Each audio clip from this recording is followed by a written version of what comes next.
Hello there, Supateva, dear friends of the Dhamma. Welcome back to the Dhamma school, the Dhamma of the Buddha, the teachings of the Buddha. Cognitive dissonance triggers two kinds of emotional fires. In our last lesson, we learned how to practice the Samatho strategies to calm down our emotional fires. But calming down our emotional domain is not the everlasting solution. That is why the Buddha introduced Vipasana. Then my last question was, how can we practice Vipasana in a trice to shift cognitive dissonance into consonance? First of all, what is Vipasana? Anicca anupassanattena vipassana, dukkha anupassanattena vipassana, anatta anupassanattena vipassana.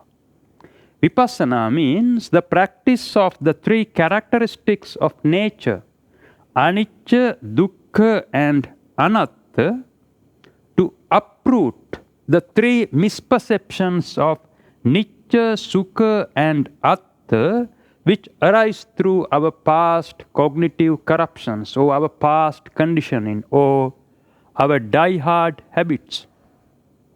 In Magadhi called asava.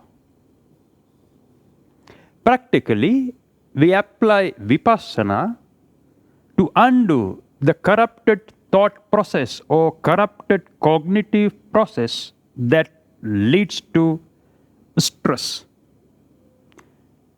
In Magadhi, it is called Pati Icca San Uppad. Pati means to integrate, Icca means innate mental desire. San means the three sun causes, Raga, Dosa and Moha. Uppad means generation.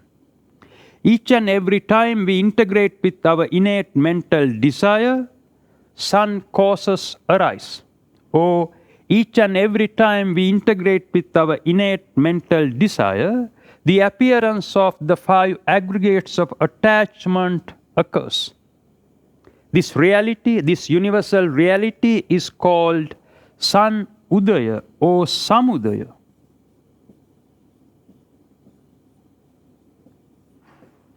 Rupa Samudaya, Vedana Samudaya, Sanya Samudaya, Sankara Samudaya, Vijnana Samudaya. Rupa means matter, Vedana means sensation, Sanya means perception, Sankhara means action for accumulation based on Raga, Dosa and Moha. Vijnana means corrupted cognitive energy. The appearance of the five aggregates of attachment or personalization of the five constituents of the corrupted cognitive process is the origin of stress. So, avidya, ignorance, and asava, ignorance-fueled past corruptions. So, ignorance and past corruptions are the two primary causes that lead to cognitive dissonance and subsequently stress. To be liberated from stress, we need to eradicate ignorance and past corruptions. Ignorance and past corruptions must be eradicated systematically, step by step, through continuous and relentless undoing of this corrupted thought process, using Vipassana as the strategy.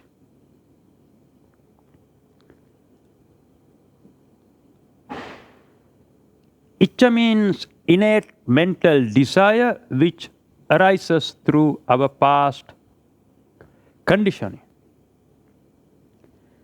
Pati means to integrate. Now the question is, why do we integrate with our innate mental desire? Because of ignorance of reality or unawareness of the law of cause and effect.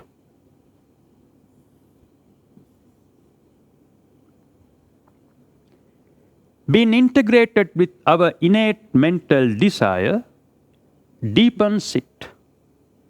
This deepened state is called abhi-iccha. Abhi means deep or powerful. Then abhi-iccha means intense mental desire. Further deepening of intense mental desire leads to a state called nicca. What is nicca? Nicca is an erroneous and delusional idea that I could hold things as I like to, as I wish. I could sustain things as I desire or as I wish. I could keep and sustain things in my domain. I could hold and maintain things under my control. I could hold and keep things spellbound under my charm. Simply, nicca means the perception of the sustainability of one's innate mental desire. Because of this distorted perception, I am always willing to grasp things, accumulate things, multiply things, possess and personalize things. Now the question is, why do I entertain this kind of distorted perception? What is the benefit? The benefit is called sukha, the pleasure, happiness, delight, or enchantment. As a living being, I am always looking for pleasure, more and more pleasure. It is what I pursue or seek. As I love more and more pleasure, I must work hard from dawn to dusk, grasping and possessing more and more things to satisfy my unlimited desire for pleasure. Moreover, I would take care of and defend all my possessions by hook or by crook to sustain my pleasure. Simultaneously, with the arising of the perceptions of nicca and sukha, knowingly or unknowingly, I surrender to the perception of atta. I come under its spell. What is atta? Atta is the distorted perception that it is suitable to consider the 5 aggregates of attachment as I. It is suitable to consider the 5 aggregates of attachment as mine. It is suitable to consider the 5 aggregates of attachment as being compatible with my innate mental desire. Simply, atta is the distorted perception of the sustainability of identifying the 5 constituents of the corrupted cognitive process with the notional egocentric I, mine, and as being compatible with my innate mental desire. Nicca, sukha, and atta. Now the question is, why do I engage in this kind of preoccupation, entertaining the perceptions of nicca, sukha, and atta? Who ordered me to do that?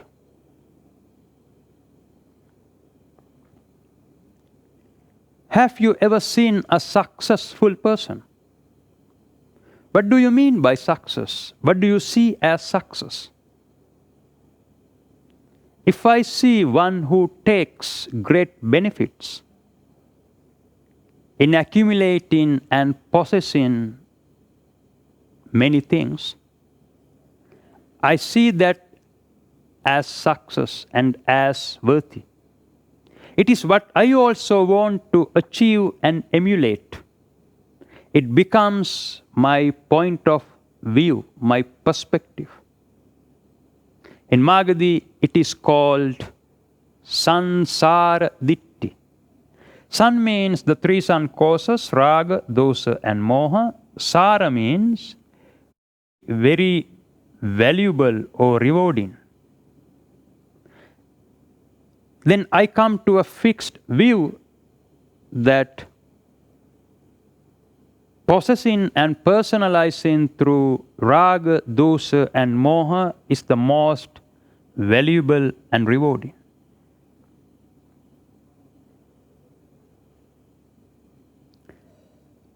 Nitya, Sukha and Atta. From where or how do these misperceptions descend into our minds? Because of our past cognitive corruptions, past conditioning, known as asava.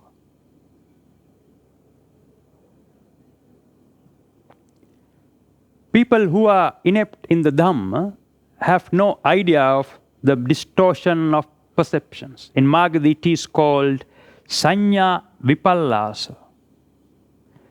Simultaneously, with the arising of distortion of perceptions, the distorted view or erroneous belief system comes to play. In Magadhi, it is called Ditti Vipallasa. And simultaneously, the identification of the five aggregates of attachment with the notional egocentric I occurs. In Magadhi, it is called Manyamano.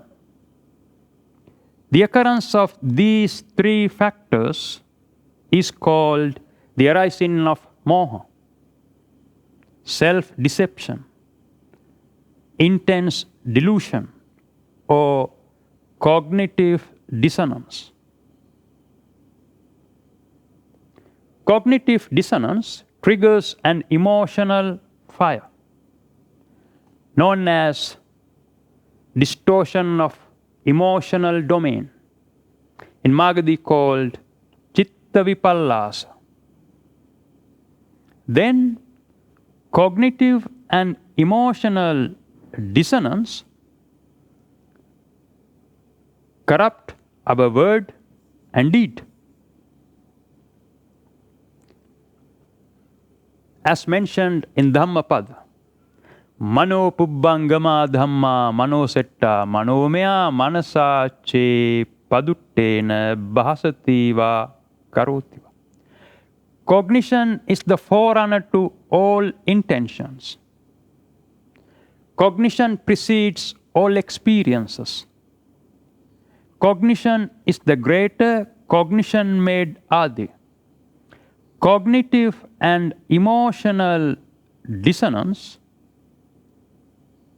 lead to verbal and physical misconduct, triple misconduct, or 10 immoral actions. In other words, psychological sankhara, verbal sankhara, and physical sankhara.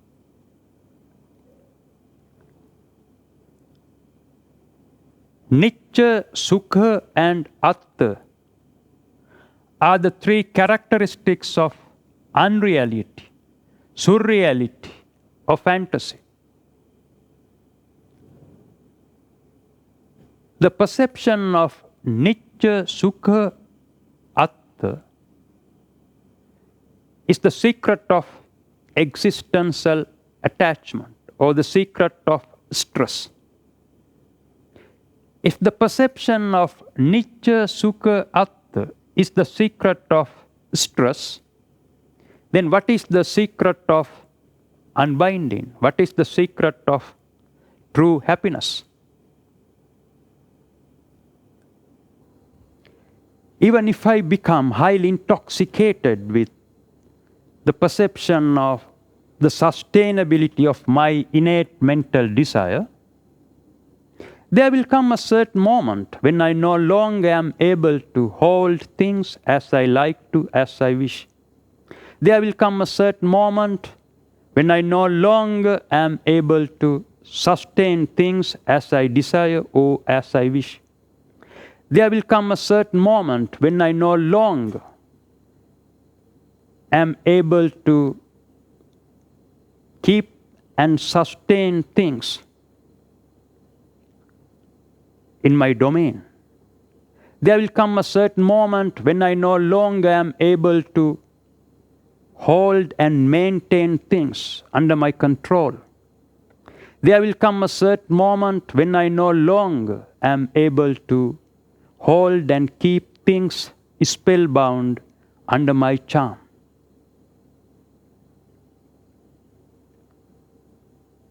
Sooner or later, there will come a moment when I no longer can entertain my abnormal and unrealistic desires and wishes. This is anicca. The dissolution of what I held as nicca. The unsustainability of one's innate mental desire. In the Buddha's words, this is sabbe sankhara anicca. The unsustainability of all actions for accumulation based on raga, dosa, and moha. Now the question is, if nicca turns into anicca, I no longer am able to sustain my innate mental desire. Then what happens to my pleasure? The pleasure turns into displeasure, unhappiness, dissatisfaction, stress, or dukkha. In the Buddha's words, this is sabbe sankhara dukkha. All actions for accumulation based on raga, dosa, and moha lead to stress, existence or existence of stress. Now the question is, if my pleasure turns into stress because I no longer can sustain my innate mental desire, then what about my perception of atta?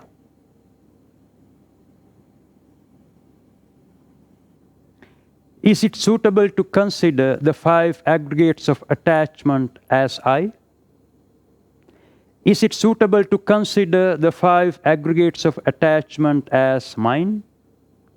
Is it suitable to consider the 5 aggregates of attachment as being compatible with my innate mental desire?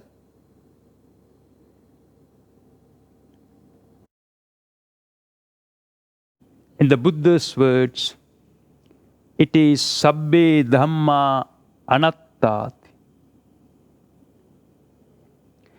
The unsustainability of identifying the 5 constituents of the corrupted cognitive process with the notional egocentric I, mine, and as being compatible with my innate mental desire. Moreover, the unsustainability of all intentions because the world is in a process of inevitable, perpetual transformation.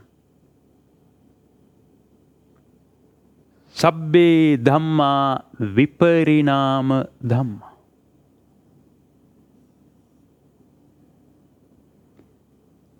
Now the question is, if the perceptions of Nitya, Sukha and Atta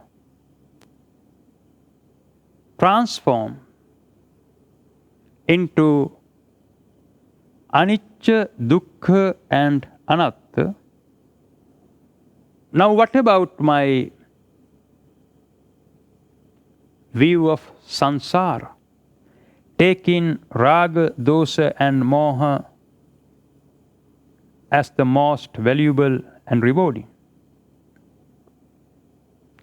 Now I realize that possessing and personalizing through raga, dosa and moha is not valuable and rewarding. In Magadhi, it is called san asar, the abandonment of the view of sansar. We already know that there are three kinds of mundane sensations. Sensation leads to attachment. People who are inept in the Dhamma entertain their psychological exuberance with mundane sensations. The analogy is, let's take a bell and name it as emotional domain. Instead of one chord, let's tie 3 chords to it, naming them as pleasant sensation, unpleasant sensation, and comparison between pleasure and displeasure, known as delusional sensation. Now the question is, which chord would you like to use to ring the bell? For example, suppose that you are a young man looking for romance. You meet a girl you like. Instantly, paticca occurs. Integration with innate mental desire occurs. You tell her that you like her, and she reciprocally likes you. Now, how do you feel? Which chord would you use to ring the bell? Naturally, pleasant sensation, because you fulfilled wish. Now you consider this girl as mine. She's under my charm. She's my possession. She's in my domain. Now you entertain your psychological exuberance in a pleasant way. You get intoxicated with pleasant sensation.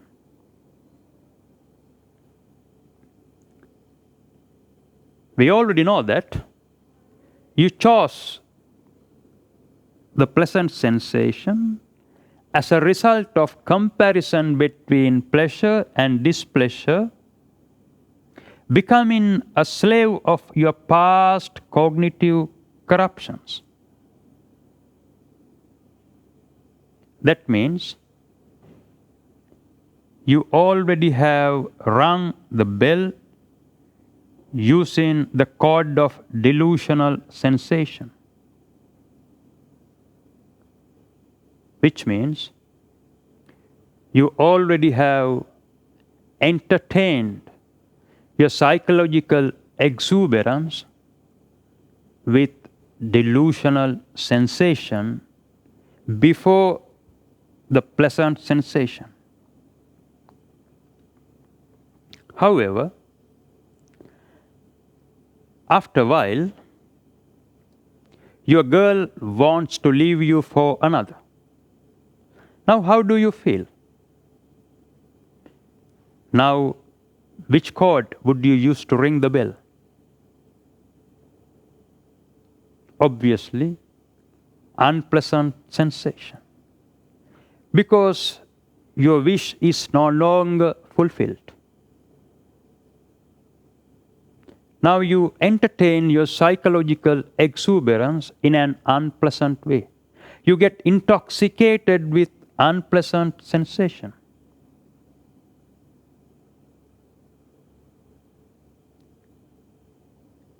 Pleasant, unpleasant, and delusional sensations belong with psychological exuberance, in Magadhi called asadu. People who are inept in the Dhamma don't care about the chord. They just wish to ring the bell using either chord, because psychological exuberance is the energy, food or fuel for continued existence. As living beings, we look for nothing other than our mental food constantly.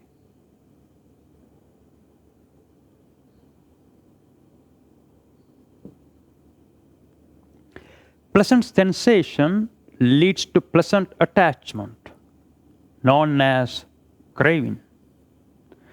Unpleasant sensation leads to unpleasant attachment, called aversion.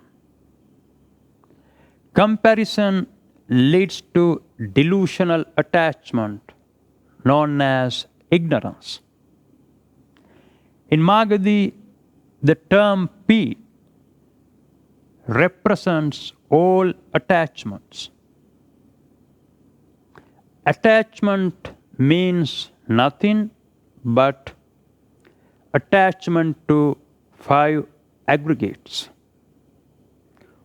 All attachments lead to dukkha.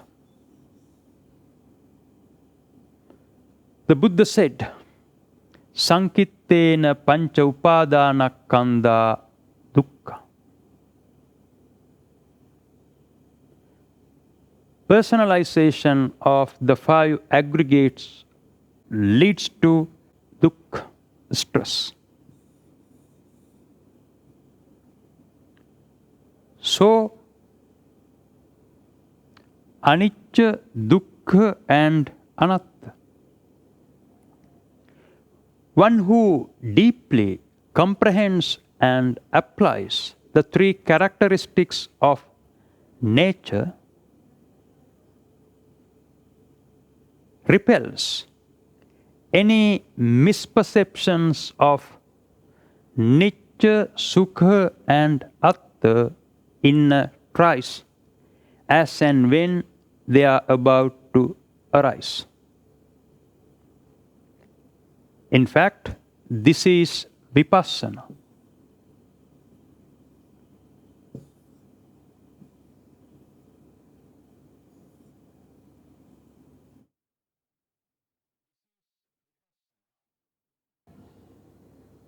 Vipasana, Marananusati.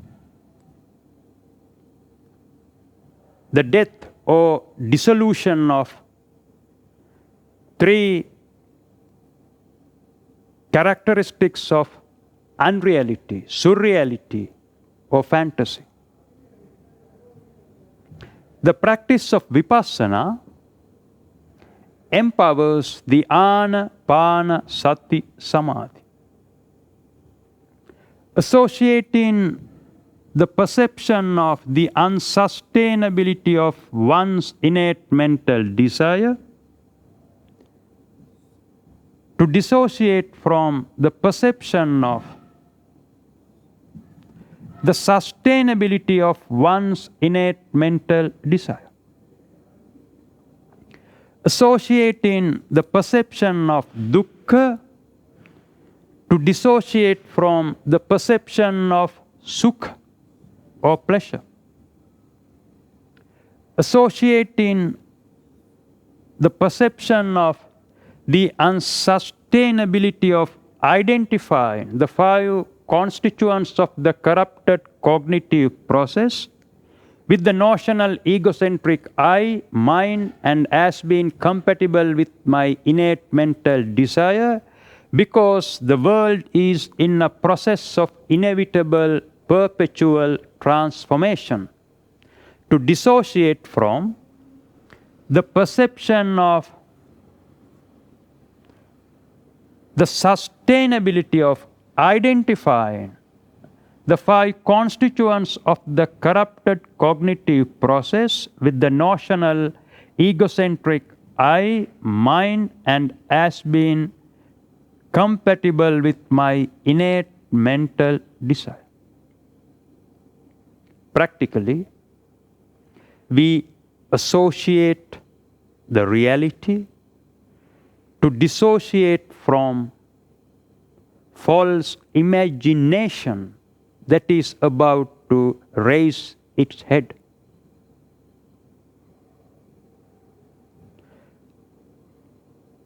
Now the question is, what changes occur simultaneously with the application of Vipasana? Simultaneously with the application of Vipasana, the distorted view or erroneous belief system that was about to arise gets transformed into Samma Ditti, view of liberation from raga, dosa, and moha. And simultaneously we abandon the identification of the five aggregates of attachment with the notional egocentric I. In Magadhi it is called Amanyamana. Simultaneously with the occurrence of these three factors, cognitive dissonance that was about to raise its head gets transformed into cognitive consonance. In Magadhi it is called Vita Moha. Then cognitive consonance doesn't leave any room for emotional dissonance, which means liberation from raga and dosa. In Magadhi known as Vitaraga and Vitadosa. And then cognitive and emotional consonance don't leave any room for verbal and physical misconduct. In Magadhi it is called Patti Viratu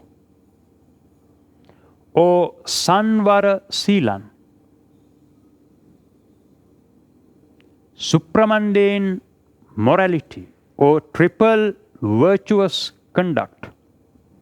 Triple virtuous conduct is attained as a result of practicing Vipasana in trice. As mentioned in Dhammapada, Mano Pubbangama Dhamma Mano Setta Manomaya Manasa Che Pasannena Bahasati Va Karotiva. Cognition is the forerunner to all intentions. Cognition precedes all experiences. Cognition is the greater cognition made Adi. Cognitive and emotional consonance lead to verbal and physical virtuous conduct.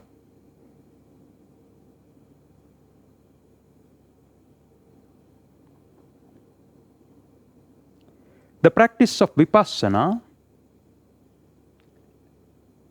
sets the wheel of Dhamma in motion.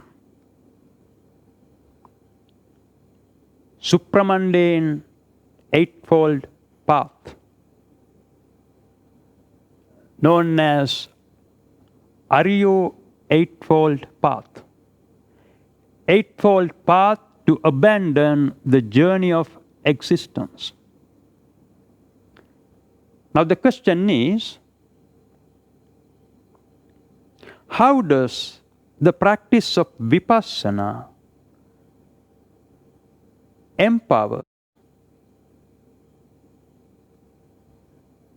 the eightfold path in a trice?